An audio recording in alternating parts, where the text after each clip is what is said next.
सर्वेशां कृते नमो नमः।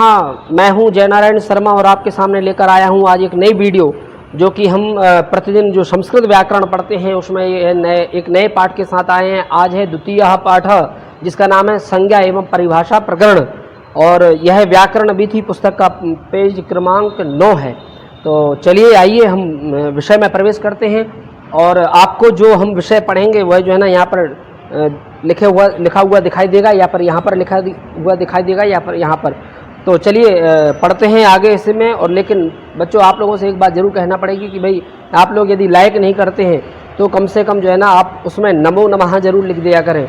और आपको वीडियो कैसी लगती है, जब आपको वीडियो प्राप्त होती है तो उसके विषय में भी बताया करें। हम प्रतिदिन एक नई वीडियो डालते हैं और जो कि व्याकरण से रिलेटिव रहती है, संस्कृत व्याकरण से के विषय से जो है ना वह जुड़ी हुई रहती है। तो चलिए विषय में प्रवेश करते हैं। संज्ञा एवं परिभाषा प्रकरण। व्यावहारिक सुविधा के लिए प्रत्येक व्यक्ति या पदार्थ को किसी न किसी नाम से अभिव्यक्त किया जाता है। इस दुनिया में ऐसी कोई वस्तु या कोई चीज़ नहीं है जिसका कोई ना कोई नाम ना हो। यदि सर्च करते हैं, रिसर्च करते हैं और पता लगाते हैं कि जो है एक नई चीज़ जब खोज करते हैं, नई चीज़ लेकर आते हैं, तो उसमें यह लगता है कि इसका नाम क्या है, तो पहले सर्च करने के बाद उसका नाम रखते हैं। इसी नाम को संज्ञा भी कहते हैं। जब जो नाम होता है उसी को हम संज्ञा कहते हैं। व्याकरण शास्त्र में संज्ञाओं एवं परिभाषाओं का बहुत महत्व है। जब आप संस्कृत व्याकरण पढ़ेंगे तो उसमें संज्ञाओं का और परिभाषाओं का बहुत महत्व है। इनका प्रयोग लाघव के लिए किया गया है। संज्ञाओं एवं परिभाषाओं को समझने में व्याकरण प्रक्रिया को समझने में सहायता मिलती है। मतलब आप जब संज्ञाओं को समझ जाते हैं तो संस्कृत व्याकरण में, संस्कृत की जो व्याकरण है उसमें इसको समझने के लिए, उनकी व्याकरण की प्रक्रिया को समझने के लिए एक तरह की सहायता मिल जाती है।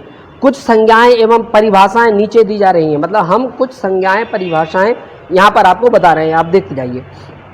आगम, सबसे पहली जो संज्ञा है वह है आगम। तो ये समझेंगे आगम किसे कहते हैं।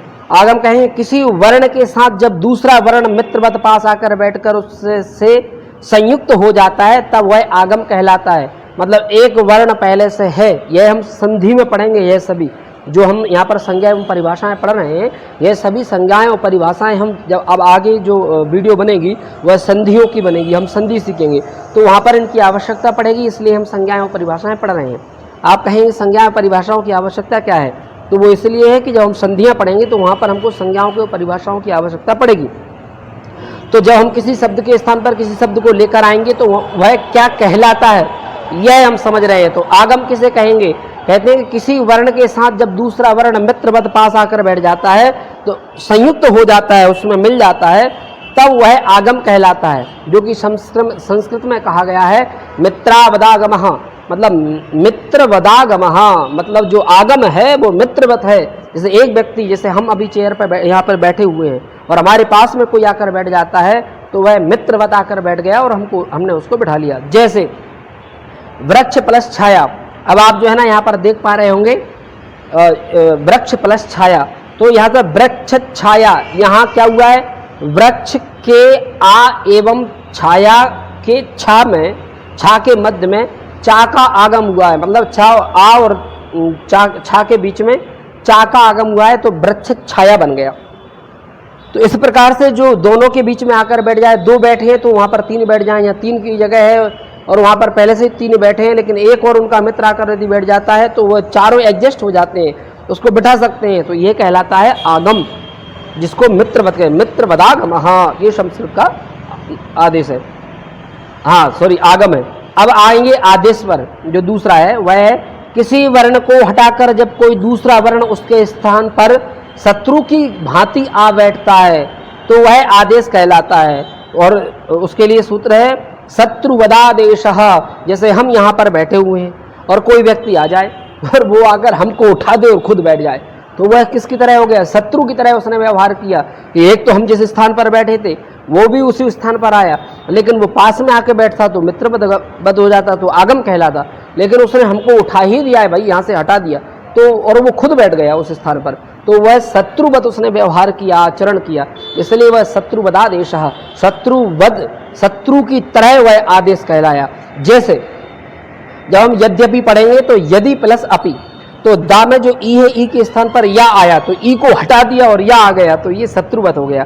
तो इसी प्रकार कहते हैं कि यहाँ पर आदेश पूर्व वर्ण के स्थान पर अथवा पर वर्ण के स्थान पर, पहले के स्थान पर हो या दूसरे के स्थान पर हो, प्लस के आगे वाले वर्ण के स्थान पर हो या प्लस के पीछे वाले वर्ण के या स्वर के स्थान पर हो, पूर्ववत तथा दोनों वर्णों के स्थान पर दीर्घादि रूप में एक आदेश होता है।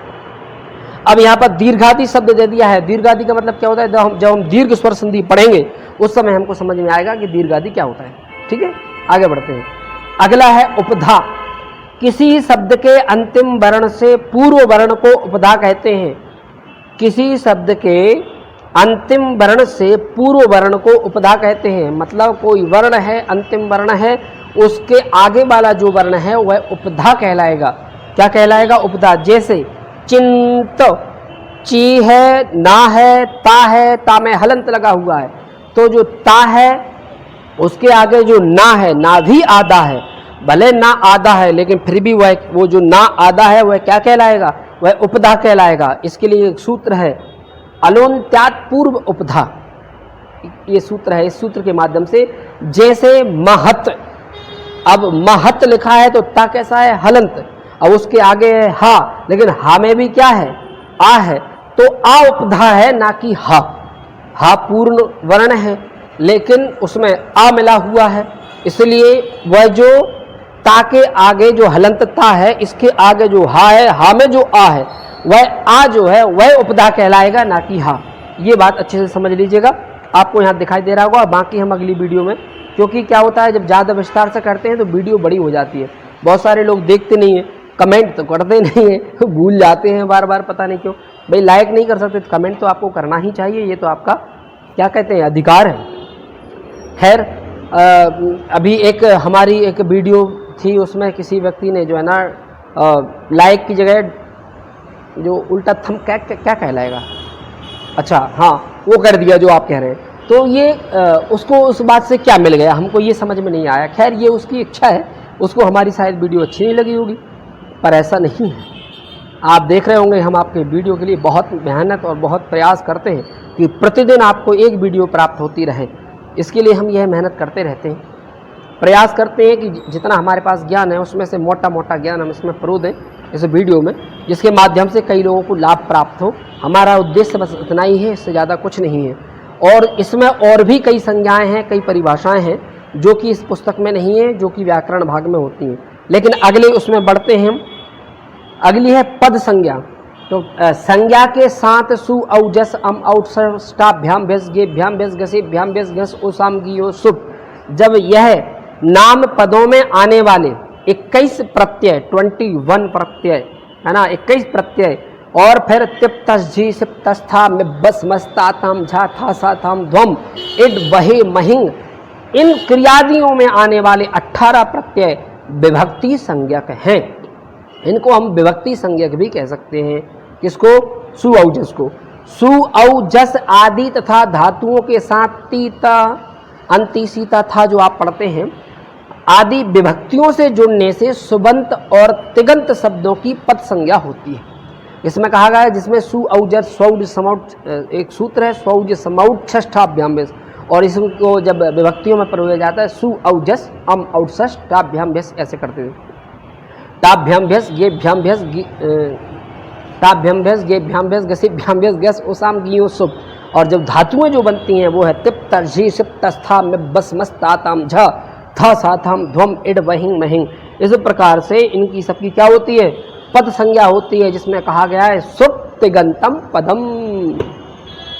यह संज्ञा प्रकरण का सूत्र हो गया, सुप्तिगंतम पदम, शायद आखिरी सूत्र है बहुत पहले पढ़ा था। तो यथा, जैसे रामः रामौ रामाः तथा भवति भवता भवन्ति, सु औ जस जो है उससे रामा रामौ शब्द रूप बनेंगे, और भवतः भवति भवतः भवन्ति, ये तिप्तस जी इत्यादि जो 18 प्रत्यय हैं उनसे जो है ना धातु रूप चलेंगे।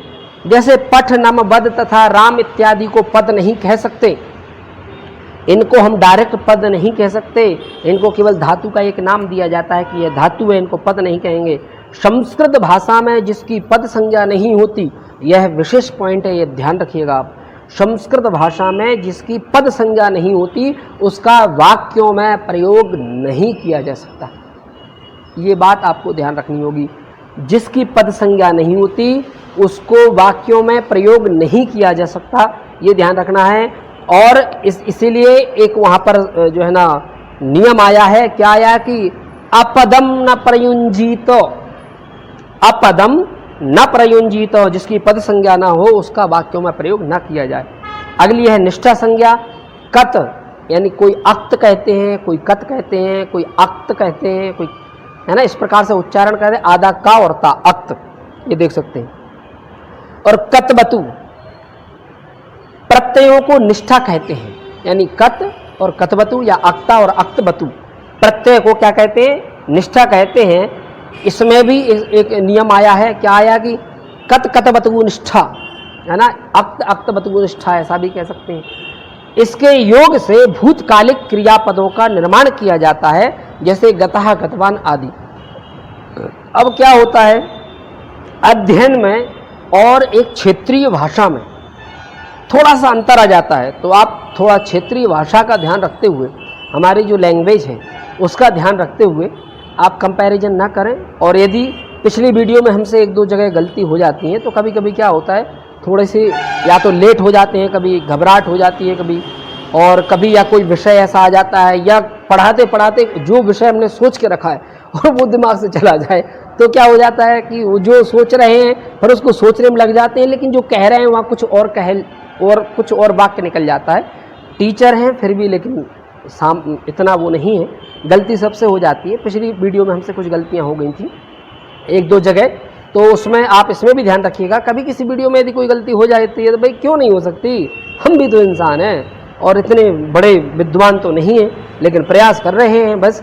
तो इसमें क्या है, भाषा, क्षेत्रीय भाषा, और जहाँ से जो है ना ज्ञान प्राप्त करते हैं और नहीं भूल गए, जो बचपन में पढ़े वो भूल गए, फिर इसके बाद फिर पुस्तकों का अध्ययन किया, फिर उनके माध्यम से जो ज्ञान प्राप्त होता है छोटा मोटा उसके माध्यम से वीडियो बनाते हैं, बाकी कोई व्यावसायिक का कोई वो नहीं है।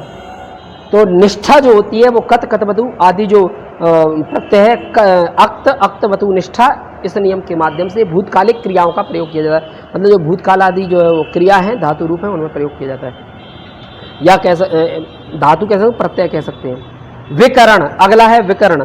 धातु और तिंग प्रत्ययों के बीच में आने वाले सप, श्यन, स्नु आदि प्रत्यय विकरण कहलाते हैं। कौन कौन से? सप, श्यन और स्नु, ये जो है प्रत्यय हैं, ये विकरण कहलाते हैं। व्याकरण में और भी होंगे, लेकिन हमारी पुस्तक में अभी इतने ही लिखे, तो हम उनका यहाँ पर वर्णन कर रहे हैं। जैसे भवती शब्द है, भवती, तो यह भवती कैसे बना? तो भू प्लस ती। अब भू प्लस ती है, लेकिन वा कहाँ से आ गया ये समझिए, ऐसे आया। तो हम इसमें क्या करेंगे, भू रहेगा, फिर उसमें सप आया, सप का आगम हुआ, विकरण हुआ, और भू प्लस आ प्लस, जब उसको जो है ना इत्यादि इत संज्ञा करके लोप कर दिया तो बचता है भू प्लस आ प्लस ता। अब प्लस के आगे भू प्लस आ के आगे प्लस, प्लस के आगे भा में क्या है? ऊ है, ऊ के स्थान पर वा आ जाएगा, तो भवती बन जाता है, ऐसे करके, है ना, समझ रहे हैं ना। अब आ जाएगा अब, तो विकरण भेद से भी धातुएं विभिन्न 10 गणों में विभक्त होती हैं। 10 गण कौन कौन से हैं? 10 गण, भुआदि 10 गण, यह देखिए आप।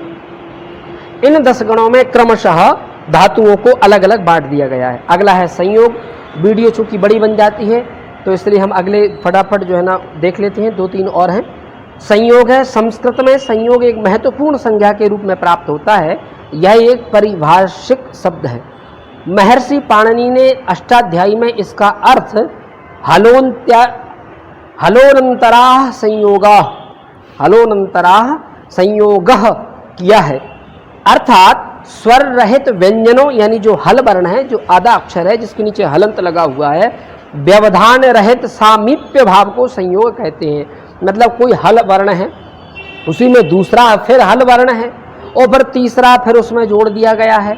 यह जैसे हम लिखते हैं महत्व, जब हम महत्व लिखेंगे तो इसमें देखेंगे पहला आदता, फिर उसके बाद फिर आदता, फिर वा, यह सबसे ज़्यादा वेद मंत्रों में या संस्कृत जब कठिन जो क्लिष्ट संस्कृत होती है, कठिन संस्कृत होती है, उनमें हमको देखने को मिलता है कई वर्ण, कई अक्षर आधे आधे मिलते हैं, वो एक दूसरे में मिले हुए होते हैं। वेद मंत्रों में सबसे ज़्यादा यह देखने को मिलता है, जो कि जब हमारे पंडित जी जो होते हैं, हम भी पंडित हैं, जब हम वेद मंत्रों का अध्ययन करते हैं, वेद मंत्र पढ़ते हैं, उच्चारण करते हैं, या अभिषेक वगैरह कहीं पे भी भजन पूजन पाठ होता है, तो पूजन जब कराते हैं, जब वेद मंत्रों का उच्चारण होता है, तो वहाँ पर जो वेद मंत्र बोले जाते हैं उनमें अधिकतर आधे वर्ण होते हैं। तो वहाँ पर जो है ना, जैसे वहाँ पर क्या होता है, अधिकतर संयोग कहा गया है उनको, उसको संयोग। इसी प्रकार रामः उद्यानम गच्छति, राम उद्यान जाता है, तो उद्यान में दा और या, ये मतलब इन दोनों को मिलाया तो द्या बन गया। तो इसी प्रकार चा और छा का संयोग है ना, जैसे चा है अच्छा, तो चा आधा है, फिर छा है, उनको मिला दिया तो अच्छा। अयम रामस्य ग्रंथा अस्ति, रामस्य में सा और या, ग्रंथ में गा प्लस रा तथा ना और था, तथा अस्ति में सा और ता का संयोग है। आप देख सकते हैं किस तरह ग्रंथ और रामस्य अस्ति वगैरह लिखा हुआ है। अगला है संहिता। वर्णों के अत्यंत सामीप्य अर्थात व्यवधान रहित सामीप्य को संहिता कहते हैं। यानी वर्णों के अत्यंत सामीप्य अर्थात व्यवधान रहित, मतलब उनमें व्यवधान ना हो किसी भी प्रकार का, व्यवधान रहित सामीप्य को संहिता कहते हैं। इसके लिए नियम है परः सन्निकर्षः संहिता। परः सन्निकर्षः संहिता, वर्णों की संहिता की है, वर्णों की संहिता की स्थिति में ही संधि कार्य होते हैं। फिर से सुनिए, वर्णों की संहिता की स्थिति में ही संधि कार्य होते हैं। जैसे वाक प्लस ईसह, और क्या बन जाएगा, वाक प्लस ईसह, तो क्या बन रहा है, ये बन रहा है अत्यंत समीपता, यानी का और गा एक ही वर्ग के हैं और के कारण संधि कार्य करने में वाक प्लस ईसह का बन गया वागीसह, का के स्थान पर गा आ गया, इसलिए जो है यहाँ प्रथम वर्ण के स्थान पर तृतीय वर्ण का प्रयोग किया गया है। ये हम व्यंजन संधि में पढ़ेंगे। लास्ट और आखिरी है संप्रसारण। यण या वारा ला के स्थान पर एक के प्रयोग को संप्रसारण कहते हैं। इसके लिए नियम है, इसके लिए भी नियम है, ये गणः संप्रसारणम। जैसे यज का इज हो गया, जिसमें बना है इज्यते, यज्ञते की जगह इज्यते, और फिर वच धातु है, उसकी जगह उच्च हो गया है तो उच्यते, तो वक्यते नहीं होता है, उसके स्थान पर होता है उच्यते। बोलिए, बोलना चाहिए आत्मनेपद में। तो जो है सॉरी किस में आएगा, उच्यते उच्यते उच्यंते, ऐसे, हाँ, तो इत्यादि। तो इस प्रकार से ये कुछ संज्ञाएं हमारी पुस्तक में जो कि हमने आज पढ़ी, पढ़ने का प्रयास किया, समझने का प्रयास किया। और भी संज्ञाएं और परिभाषाएं होती होंगी जो कि व्याकरण भाग में होंगी, व्याकरण में रहती हैं, पर हमारी इसी व्याकरण विधि में इतनी है। और इसी के साथ जो है ना ये वीडियो यहीं पर ख़त्म करते हैं। और आप सभी से जो है ना निवेदन है कि आप पूरी वीडियो को देखा करें, कमेंट करके जरूर बताया करें। कमेंट में कम से कम इतना तो बताइए भाई, नमो नमः तो लिख दीजिए। मैं बार बार यही कहता हूँ, नमो नमः लिखिए। हमारा प्रयास हर घर में हो संस्कृत का वास, आप सभी के सरलीकरण के लिए हम यह प्रयास कर रहे हैं। और इससे हमारे विद्यार्थियों को, सभी बच्चों को भी फ़ायदा होता है। सभी बच्चों को यह वीडियो भेजी जाती हैं ताकि सभी बच्चे अपने ही घर में रहकर संस्कृत व्याकरण को अच्छे से पढ़ सकें, समझ सकें, उनके नंबर अच्छे आ सकें। इसलिए प्रयास कर रहे हैं। और आप सभी जो भी इस वीडियो को देखें, उनसे कहना है कि वह जो संस्कृत उनसे जुड़े हुए जो विद्यार्थी हैं, यदि उनको संस्कृत विषय में किसी प्रकार की कोई परेशानी आ रही है तो हमारे YouTube पर जाकर इन वीडियो को उनको शेयर कर दें ताकि वह भी इस वीडियो के माध्यम से लाभ उठा सकें। तो इसी के साथ में हम अपनी वाणी को विराम देते हैं। मैं हूं जय नारायण शर्मा। पुनः नमस्कार, धन्यवाद। मिलते हैं आपसे अगली वीडियो में अगले विषय को लेकर। धन्यवाद।